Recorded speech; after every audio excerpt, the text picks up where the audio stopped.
Assalamualaikum warahmatullahi wabarakatuh. Selamat datang di channel Sosiologi. Dalam video kali ini kita akan membahas analisis konflik tentang penahapan konflik. Apa itu penahapan konflik dan apa manfaatnya? Manfaat yang pertama dari kalian mengetahui penahapan konflik adalah kalian bisa tahu setiap dinamika dan kejadian dari konflik. Untuk lebih jelasnya, mari kita simak video berikut ini. Baik, kita masuk ke dalam penjelasannya. Apa itu analisis konflik dalam bentuk penahapan konflik?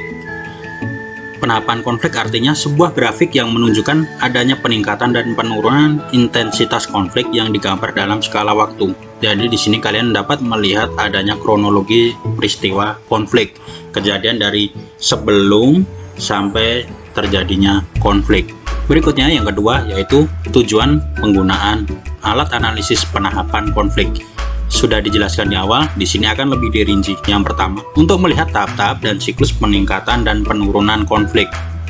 Yang kedua, untuk membahas di mana posisinya sekarang berada. Artinya kita bisa melihat posisi konfliknya apakah sedang mengalami eskalasi atau peningkatan atau sudah meredam.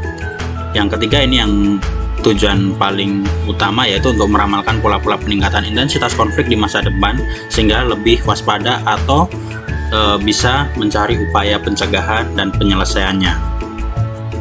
Yang ketiga, kapan alat analisis konflik berupa penahapan konflik digunakan? Ya, yang pasti di awal sebagai proses mengidentifikasi pola-pola dalam konflik. Artinya di awal kita akan melihat konflik ini akan berkembang seperti apa. Berikutnya, yang pasti di akhir ketika konflik itu mungkin sudah meredam atau sudah selesai. Tujuannya apa? Untuk menyusun strategi supaya tidak terjadi konflik atau peristiwa yang tidak diinginkan terjadi kembali. Kita masuk ke yang keempat yaitu ragam menganalisisnya atau bagaimana cara efektif kita menggunakannya. Yang pertama pasti kita harus mencari sumber atau melihat dari berbagai sudut pandang pihak-pihak yang terlibat dalam konflik. Ya pasti harus dalam satu area tersebut ya, supaya apa, kita mendapat gambaran yang jelas, lebih akurat, lebih rinci. Dengan demikian kita akan mendapatkan gambaran utuh sehingga alat analisis konflik kita berupa penahapan konflik dapat menggambarkan situasi yang baik dan sesuai dengan kebenarannya. Baik, sekarang kita masuk ke dalam bagian-bagian dari penahapan konflik. Di sini ada 5 bagian. Yang pertama yaitu pra-konflik, kedua konfrontasi ketika krisis, keempat ada outcome atau sering disebut sebagai akibat dari krisis. Kemudian yang terakhir ada pasca konflik. Yang pertama, apa itu pra-konflik? Pra-konflik yaitu periode di mana terjadi ketidaksesuaian sasaran. Konfliknya masih tersembunyi, biasanya mulai muncul ketegangan. Nah, di sini kita bisa gambarkan peristiwa di mana dua kelompok atau dua orang yang bertemu. Di sini sudah mulai ada gesekan, ya sudah ada mulai interaksi yang tidak sejalan. Berikutnya konfrontasi. Konfrontasi yaitu konflik mulai terbuka, muncul kekerasan dan mulai mencari sekutu mengarah pada polarisasi antar pihak. Nah, di sini konfliknya lebih diperlihatkan, artinya mungkin tadi sasaran-sasaran atau mungkin interaksi yang tidak sejalan sudah mulai diluapkan ya. Yang satu memilih untuk jalan yang ini, yang satu memilih jalan yang lain, seperti itu. Berikutnya krisis. Di sini puncak dari konflik setelah konfrontasi. Komunikasi mungkin terputus, munculnya pernyataan yang cenderung menuduh pihak lain, atau bisa jadi di sini sudah muncul ya, kalau kekerasan mungkin bisa ada perkelahian, kalau tanpa kekerasan mungkin sudah tidak mau ada hubungan lagi, atau mungkin meluapkan emosinya secara terbuka. Artinya sudah diperlihatkan secara umum bahwa kedua belah kelompok atau kedua belah pihak tersebut secara terbuka menyatakan sedang mengalami krisis konflik. Berikutnya ada tahapan yaitu outcome atau akibat. Di sini terjadi penaklukan, ada yang menyerah, ada gencatan senjata, ada yang mulai terbuka proses penyelesaian konflik. Artinya di sini merasa kedua belah pihak harus segera meredam, atau bisa jadi posisinya belum meredam tapi ada pihak ketiga yang membantu meredamkannya. Jadi seolah-olah konflik tadi yang cenderung terbuka dan diketahui oleh publik jadi lebih diredam. Nah, berikutnya ada pasca konflik. Nah, di sini ketegangan mulai berkurang, hubungan bisa normal tapi isu dan masalah belum teratasi dengan baik. Nah, di sini bisa jadi sudah tidak ada masalah kelihatannya, tapi ini bisa jadi pra-konflik berikutnya. Makanya dalam teori siklus kita lihat bahwa satu konflik, satu kekerasan tidak selesai dalam satu waktu ya. Di situ ada kronologi dari awal mereka berinteraksi sampai akhirnya belum damai-damai. Nah, itu kita harus lihat peningkatannya di saat apa dan di mana gitu. Berikutnya kita akan berlatih bagaimana kita menggunakan alat analisis berupa penahapan konflik ya. Seperti ini kurang lebih gambarnya, tapi apa yang harus dilakukan sebelumnya? Ya, kalian harus mencari informasi sebanyak-banyaknya terkait bagaimana konflik ini bisa muncul dari awal sampai akhir atau sampai saat ini kondisi konfliknya. Nah, di sini pentingnya kalian harus mencari informasi dari kedua belah pihak supaya apa? Supaya kalian akan mendapatkan informasi yang lebih akurat. Kalian juga bisa mencari sumber dari para saksi-saksi saat itu ya, untuk memperkuat bukti dan informasi yang akan kalian kumpulkan yang nantinya digunakan sebagai alat analisis ini. Oke, langsung saja. Kalian bisa menggunakan ini ya, tentunya untuk menganalisis konflik di sekitar kalian, atau bisa untuk menganalisis cerita di dalam komik, mungkin di dalam novel, di dalam sinetron, drama, layar lebar dan sebagainya lah ya. Tapi di sini saya untuk latihan sih menggunakan ilustrasi yang dibuat sendiri. Ya, ini hanya untuk latihan. Ketika nanti kalian sudah paham dan terbiasa menggunakannya, kalian bisa menerapkannya untuk menganalisis konflik yang terjadi di sekitar kalian. Oke, ini kronologinya ya, dari awal terjadi. Ya, ini saya jelaskan dulu. Di sini ada pertandingan futsal ya. Jadi kita sudah tahu di sini ada dua tim futsal yang ingin bertanding. Awalnya itu ya, dimulai dari hari Kamis pukul 10 pagi. Di saat itu belum ada tanda-tanda terjadinya konflik ya. Siapa yang menaruh curiga ya, karena memang mereka bertemu mungkin memang untuk bertanding, untuk menyalurkan bakat, hasil latihannya, untuk menyalurkan minatnya, hanya untuk fun saja, untuk senang-senang. Jadi ya di sini kita belum mematok ini bagian dari penahapan yang mana ya. Berikutnya pada menit ke-15 atau waktu di situ menunjukkan 10.15 pagi. Ya, saat bertanding seringkali terjadi adu badan. Pemain tim dari Garuda menendang betis dari pemain Elang ya, grup Elang. Di situ kita sudah melihat ya pra-konflik ya. Pra-konflik itu berarti sebelum konflik atau bibit-bibit terciptanya konflik ya. Ya, siapa yang mungkin tidak kesal, kita punya aturan main tapi kita justru berlaku di luar aturan, dan ya tidak nyaman juga ya ditendang-tendang seperti itu, apalagi betisnya. Jadi di sini sudah memicu hal-hal yang menuju ke konfrontasi nantinya ya.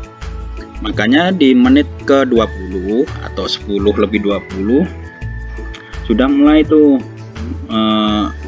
kedua belah pihak merasakan masing-masing dalam pertandingan tersebut tidak sehat ya, sering merasa ini ada yang nggak beres, ini ada yang bermain curang, yang wasit dan sebagainya mulai disalahkan. Akhirnya pemain itu juga mulai disalahkan. Belum kondisi supporter yang sudah mulai tidak kondusif ya, menuding pihak yang satunya curang, yang satunya pun juga menuduh seperti itu. Ya itu kan biasa ya, karena mungkin satu muncul rivalitas, kedua fanatisme yang tinggi ya, di konfrontasi ini muncul. Dengan bertanding secara kasar dan saling menyakiti lawan, selalu berusaha dengan cara apapun untuk menang meski itu berbahaya. Supporter dari masing-masing tim mulai adu mulut, nah kan, jadi di situ sudah tidak sehat hubungannya. Nah, di pukul 11 masih di hari Kamis, di situ sudah terjadi krisis saatnya posisinya sudah memanas antara supporter dan pemainnya, di mana tim Elang dinyatakan kalah dengan skor 6-5. Selisih 1 membuat tim Elang tidak terima, sehingga terjadilah perkelahian antar tim dan supporter Elang dengan Garuda di dalam gedung olahraga tersebut. Beberapa fasilitas GOR dirusak oleh supporter. Itu juga ya, barbar juga ya, supporternya merusak fasilitasnya. Dan beberapa supporter mengalami luka, sudah ada yang luka. Jelas dalam masa krisis ini kita tahu kondisi sudah tidak kondusif ya. Sulit untuk berpikir jernih lagi karena satu lelah mungkin, kedua adanya akumulasi dari kekecewaan, adanya persepsi-persepsi atau dugaan-dugaan yang muncul tentang kecurangan, akhirnya terakumulasi di masa krisis. Apalagi menang selisih 1 itu mungkin membuatnya semakin memanas ya. Akhirnya ya di 11.15 petugas dari gedung olahraga ya meredam, atau petugas keamanannya mampu meredam emosi massa atau meredam konflik dari kedua tim tersebut ya. Supporter dan tim pulang melalui kawalan petugas ya, dibantu oleh beberapa masyarakat yang tinggal di situ supaya tidak melebar konfliknya kemana-mana ya kan.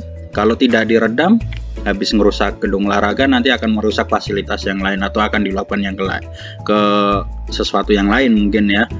Akhirnya di sini petugas keamanan dari gedung olahraganya dengan masyarakat mampu bekerja sama untuk meredam tawuran tersebut. Nah, di hari Sabtu pukul 9 pagi supporter dan timnya Elang menghadang tim Garuda karena tidak terima atas penyerangan di GOR. Nah, ini muncul krisis yang kedua. Ternyata di outcome atau akibat dari krisis tersebut belum terselesaikan dengan betul. Kenapa? Kita dibuktikan ada informasi bahwa terjadi penyerangan ya, penghadangan di sini yang tujuannya untuk ya tadi menyerang karena adanya ketidakterimaan dengan pihak lain akibat ya tawuran yang terjadi saat selesai pertandingan futsalnya, sehingga tawuran tak terelakkan lagi. Dalam hal ini terjadi krisis kembali, terlalu banyak pihak yang ada dalam tawuran ya, sekitar ya ini kan hanya simulasi ya, mungkin sekitar ratusan orang gitu ya yang ikut terlibat dalam tawuran. Tidak ada korban jiwa, namun saat itu tidak ada yang berani untuk menghentikan tawuran, tidak seperti saat di krisis yang pertama. Krisis pertama ada yang meredam ya, bisa turun eskalasi konfliknya, bisa turun. Sedangkan di krisis kedua saat ini petugas ya, karena ini di beda tempat jadi tidak ada yang berani untuk meredam konfliknya. Ya, ini lumayan panjang ya, dari pukul 9 sampai 10.45 akhirnya turun. Nah, di sini di dalam kisah atau kronologinya di hari Sabtu itu ada petugas keamanan ya dari kepolisian ikut meredam ya konflik atau tawuran yang terjadi.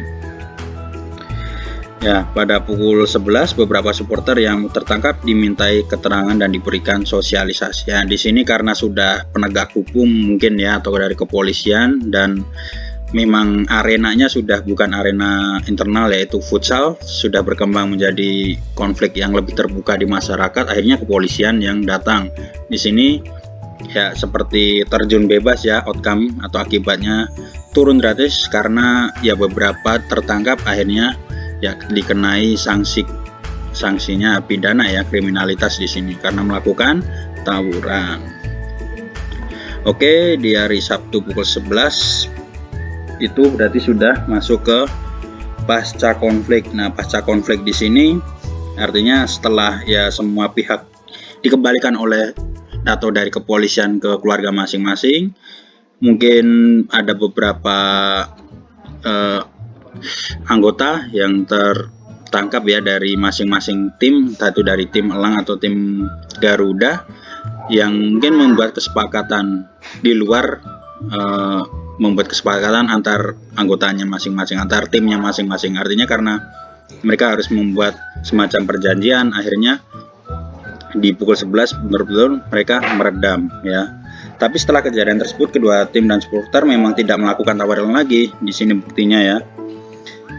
Akan tetapi hubungan baik mereka masih menyimpan prasangka negatif gitu ya, masih muncul prasangka-prasangka yang sewaktu-waktu akan bisa dipancing kembali, masih bisa diungkit kembali, bisa menjadi bibit untuk timbulnya keprak konflik lagi, konfrontasi, bahkan ke krisis lagi. Nah, di sini kita juga sudah bisa melihatkan bahwa ternyata dengan melihat kronologi konflik dari sebelum terjadinya konflik sampai saat selesai, apakah konflik ini akan berlanjut atau tidak. Nah, itu yang terpenting dari kita ya, makanya kita harus cari informasi sebanyak-banyaknya.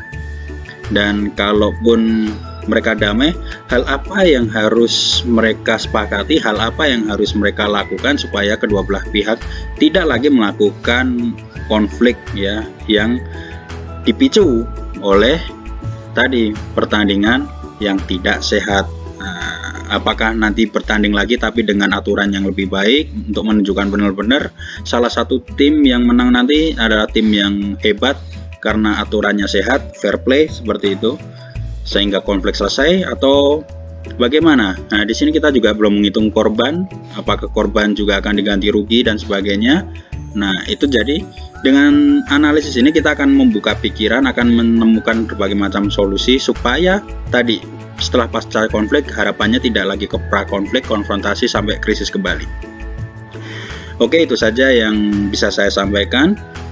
Silahkan jika ada pertanyaan bisa kirim ke email saya atau di kolom komentar. Itu saja dari saya. Sekian. Assalamualaikum warahmatullahi wabarakatuh.